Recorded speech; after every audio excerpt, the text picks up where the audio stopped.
All right. I am presenting to everybody. Okay, so we're just going to go through those 7 questions, and I'm just going to kind of get it started. So the first question is, why is race and racism a critical topic in today's public schools? So in the lecture by Dumas, he pretty much talks about just this is so prevalent in our society right now with Black Lives Matter. We had our first, African-American president. It's right there in front of our eyes, and there's a lot of tension. So it really is relevant because we're facing it all the time. It's like one of the articles that students of color will be half of all children by 2023, and that's like, what is that, like 4 years from now? So I think it's going to become more of a prevalent problem too as we start seeing that shift. I also think that race is such an issue nowadays because of what's going on in the world involving, I think it was, what was it? The article about anti-Blackness, and when it talked about the Trayvon Martin and the Michael Brown and all the shootings that was going on with the African American community, race is an issue whether we address it or not. So. Yeah, well, and I was kind of reading about that social identity theory and how it kind of can happen in schools. And first, the groups are identified and then people are categorized. And then it leads to the in-group members discriminating against the out-group members. And I'm just thinking about, as a teacher, this is happening in the school systems. If they see adults modeling that, then they're gonna do it. And then they're the future. They're what's gonna be in a couple years down the road. And that's just feeding into that social identity theory even more. So I think it's prevalent whether we want to address it or not. It's there. So I watched that doll theory video, and it was they put the 2 dolls in front of the children, and they were like, which one is the bad doll? And it was just it was heartbreaking for me because that's the age of kids that I work with. And it was just like really sad for me. It was a good point to show that, we are kind of taught this language. Yeah, one thing that shocked me with that theory video is when the facilitator said, which doll is ugly? And then like the next question was, which doll do you look like? And then they would still point to the same one, and then I felt so bad for the poor kid. And you could see the hesitation. They were like, wait a minute, I just called this doll ugly, but it looks just like me. Yeah. And that's kind of sad. It's sad because that's their identity of themselves, that they're now already dealing with issues in regards to that. Right. They actually did that. There's a TV movie called Separate But Equal. It's about Brown versus Board of Education and just the whole things leading up to that. And they brought in a psychologist who originally ran or did that test on students in Black schools, because Brown versus Board was several different court cases that had kind of all come together. But I know that one of them was from a district in the Low Country here in South Carolina. But all that to say, the questions that they asked, they basically duplicated word for word, question for question, what the original psychologist asked the kids in 1950s, and that just broke my heart even worse. Because I'm like, well, it's 2018. And another thing in that doll theory video, I think this is a little off the topic of the question, but when they were asking the kids, which one do you think adults don't like? So it's kind of like we got to watch what we're modeling for our students as well, which is what you said earlier, Sabina. So. Yeah. Yeah, well, I'm kind of leading into the next question is, how do the articles define anti-Blackness? Is the next question. I believe it was the loving Blackness to Death. I actually, the section where it talks about symbolic violence in ELA classrooms, one of the authors that she referred to, one of my professors at Clemson, and he said, and I remember him talking about this in our practicum classes, but he said that, I have it written down somewhere. Traditional curriculum kills the spirit and humanity of Black youth. And then that article went on to talk about the spiritual murder. And then I got off onto a huge rabbit trail about, you know, just the language that is spoken, especially in,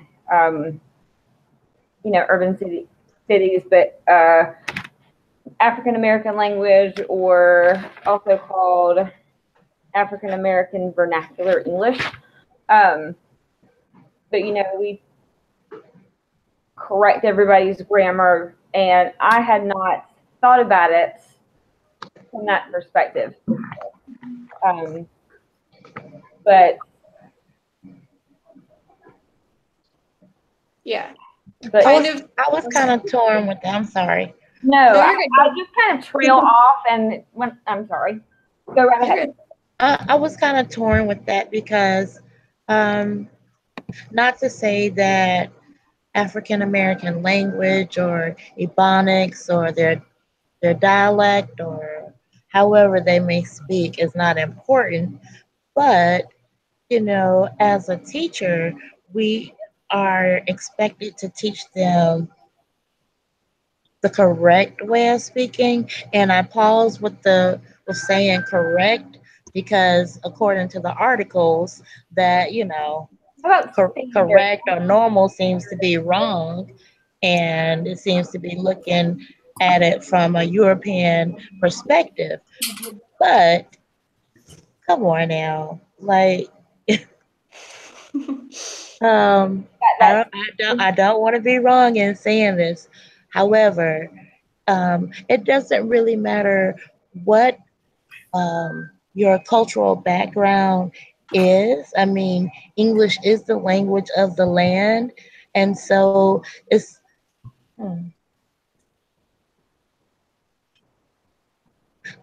I just don't understand how one could be denied their culture if you're expected to speak a certain way where everyone understands. You know, it's kind of like saying, well, we are doing it. If we have a student that doesn't speak English, then we are to speak their language or allow them to speak their language, even if we don't understand it. It just threw me for a moment with that part of the article that you're talking about. I agree to some extent, but then at some point I don't. Yeah, I see what you're saying, because I kind of thought too, you know, well, you know, Spanish, for example, you have, well, any language, you have the way you talk to your professors and to your teachers and to Yes. People in a formal way, and you have your slang, your informal colloquialisms, whatever, and you know. Yeah. I felt like too I could, because I teach in a really, really country school, and I felt like I could kind of take that principle and apply it to Southernese, all the y'alls and the ain'ts and the, you know, and so I absolutely see where you're coming from. Mm-hmm. Well, and I think part of the problem is in the Dumas lecture, he was talking about just the association with like that type of language, or in general, just with like being Black, with negative or fear. And I think that's part of the problem, is not only does society say like you can't use this way of talking, but we as a society kind of imply that it's wrong. I think it would be one thing to say like, this is what we accept, this is kind of the business agreed upon way of speaking, without making the other side, the other languages, the other colloquialism seem bad, but he was talking about in this lecture how that is what's done, in movies and media. Blackness in general is associated with fear and aggression, or it's associated with like a lack of being a person. And he mentioned like going all the way back to when slavery was still present in this country. So it's just a lot of times of associating one culture with this one thing, and just it's always negative, always negative, always negative, and then it builds that up with everybody who sees it. Yes. Are we good on that question? Ready for the next one? Yeah. Kind of going into it, it's how are the experience of multiracial students different from students of color and white students? Yeah. What? Well, that's how it was written down. But just basically, how are multiracial experiences different from white students? Oh.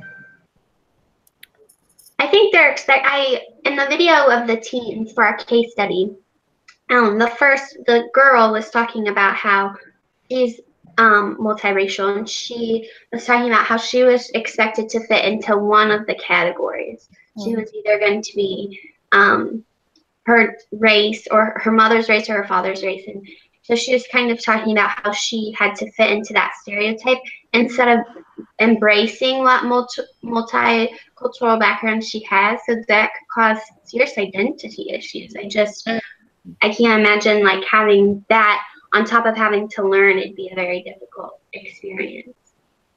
Also, in the stages or the levels of approaches that we use in the classroom, where they said there was the cognitive level, I feel like that's the level that most teachers use, is the level of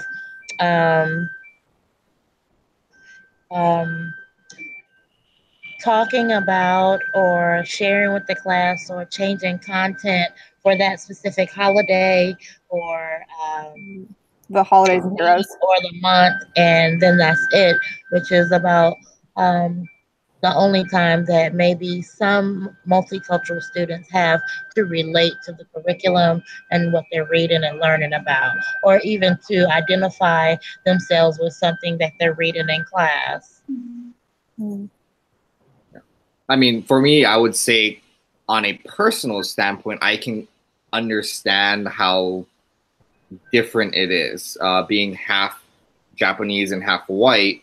Growing up in Hawaii, everybody seems to be biracial or mixed or some sort of immigrant country rather than you're fully white or black or Asian or whatnot. And so being in Hawaii, I use a lot of my Akagi last name, and that fit well because everybody here is Asian, and that was the thing. And then when I went to college in Omaha, it was more of the Bustin last name because it was predominantly white, and they didn't really understand the Japanese aspect. So I really didn't have an identity crisis per se, but being that I was white, I fit in with the whites in Omaha, and being Asian, I fit in with the Asians in Hawaii.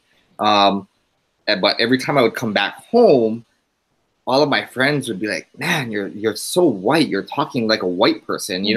Going back to the slang and going back to that dialect, I would pick up on how the mainlanders speak, and that would be like the language, and then I'd have to relearn how to talk like a local or how to speak like them because you're around certain cultures for so long. Yes. You just pick up on that type of thing.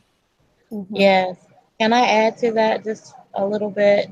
What you were talking about, we call code switching, and I did a lot of that going to school.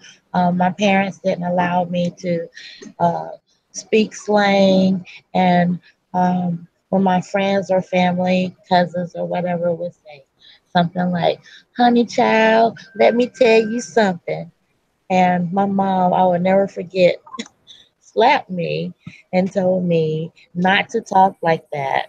And so when I was around my friends, I had to talk like they talk, or they would say, "Why are you talking like that? You sound white. You sound like a white girl."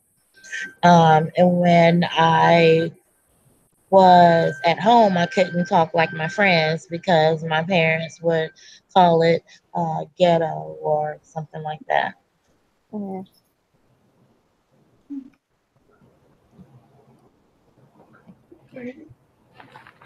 Well, yeah, I think it's discussed a little bit too in the article by Lee.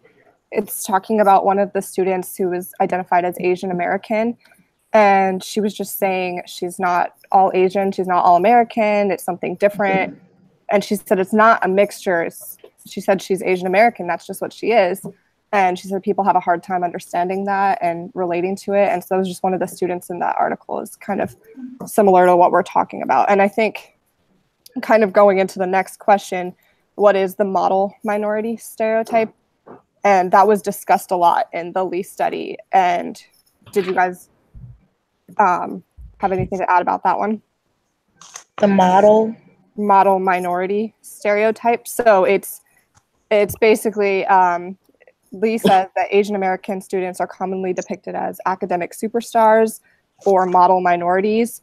And according to that stereotype, Asian American students are successful in school because they work hard and come from cultures that believe in the value of education. Mm-hmm. And it was interesting because through the study, he found out that identity is not something simply located in minority status, voluntary or involuntary, but it's negotiated through lived experiences. So how people treat you and how people talk to you is going to change what your identity is. You're either going to fall into the identity that they think you are or go the exact opposite direction. Right. Yeah. So I thought that was a really interesting story. I think that is very interesting because within, you have that stereotype where if you're Asian, you're good at math, you're good at science, you're good at those types of subjects. But then what people don't realize is there's such a vast array of Asians, whether you're Japanese, Chinese, Korean, Vietnamese, Indonesian, and all that. And then you have your, it's like a race within a race, essentially. And you have your top race, Asians, Japanese, Chinese, Korean. Then you have like the middle class, which is like the Southeast Asians or Filipinos and whatnot. And you have your low class Asians. And so when Asians hear that, I guess Asians all get A's, it's kind of, I wouldn't say a slap in the face, but it's like you don't understand that there's so many different Asians within Asian. And so that's an interesting point. But not only that, I think it's hard when a lot of these Asians immigrate to the United States. Those children are first generation Americans, they're the ones whose parents still speak their native language at home. They're learning as a second language. Plus, they got to essentially hold up that Asian reputation, So it's very difficult, I can see, from their standpoint on this topic of that model stereotype. Yeah. Well, so the next question, just how can educators implement a multicultural curriculum that acknowledges and centers around racial diversity? In the Harris article, that was written for social workers and like how they could work with students who are multiracial, but I think it works for teachers too. They talked about not trying to fit students in a bubble, not like whatever 2 or 3 or 4 races they identify or cultures they identify with, letting them be that combination. I forget who exactly said it, but the idea that you're not Asian or American, you're like Asian American, it's its own thing, and allowing those students to kind of be their own, just treating them all as individuals and letting them show their identity and how it fits, because some of them feel guilty if they don't like fit into the category that the world says they should. Yes. Also, in the Love and Blackness to Death article, it talked about when you're studying something like the United States Constitution, to pair it with other perspectives of, say, maybe a slave's perspective or something like that, just to get everyone's perspective and what was going on in that time period. I think that would work with big readings, maybe in social studies and in English sometimes, but I don't know if it will work all the time. It just kind of confused me because in English language arts, we teach not just reading, but writing and grammar and presenting. So if we're applying some of the um, suggestions from these articles, then my question would be, how do we do that? Yeah. So I, Besides accompanying the text. I definitely agree. I think for a lot of these articles, I think they're giving us a lot of information, and I would like to see more strategies. Because Yes. in the Banks article, he talks about, you know, two of the stages, the social action approach and the, I think it's called transformation approach. It's all, you have to flip your whole curriculum. You have to plan all these things, and we don't have the flexibility to do that as teachers. It has to be a district movement, and so it's just thinking. I do want to students to see concepts and issues from different points of views, and I would love to give opportunities for them to practice social change and make a difference. But we are under so many constraints, unfortunately, as teachers. It's difficult. Yeah, well, and the Banks article talks about that to really create this environment that acknowledges and embraces racial diversity, it has to be completely refigured, the system. You can't just focus on curriculum or just instruction. You have to completely refigure it, which it just seems like a lot. I'd like some strategies that I can do, because as a teacher, I'm not district level, so I can't implement, a huge change, but I would like to start from my classroom. Similar to what everyone else is saying, more resources would be nice. something that I did that was like very low level integration, and I didn't even do it on purpose, was this last year we did a program with the Kansas City Zoo where we studied different animals, and through that they had to make a documentary on their animal. And a lot of them several of them came from different African countries, but the students, I kept on telling them to add music into their documentary, so it forced them to kind of look into music of the different countries from like African countries, and it really seemed to connect them a lot to different things of that sort. But then I also had some that were from like we did the penguin that was from South America, which they really were surprised about. And then I had even a group of non-English speaking students that did their documentary in Spanish rather than doing it in English. And so I felt like it kind of dipped our toes into looking at different cultures through the premise of science, which was kind of cool. Yeah. That is awesome. That's So, good. I teach high school social studies, and I learned this, and I start all of my classes off talking about what culture is, because somebody said, I think for the last question, I'm sorry, I don't remember what you said, but it's important that no matter what their race is, that they understand what their culture is. Sometimes I wonder, I ask them about, what are some of your traditions? And they're like, huh, what's a tradition? And I'm like, And so it's important for them to be able to pinpoint and say, I do this, my family values this, this is my belief system. And then once they understand that for themselves, especially with younger kids, then we look at others. And Angela, like you said, it's super easy to do it in social studies. And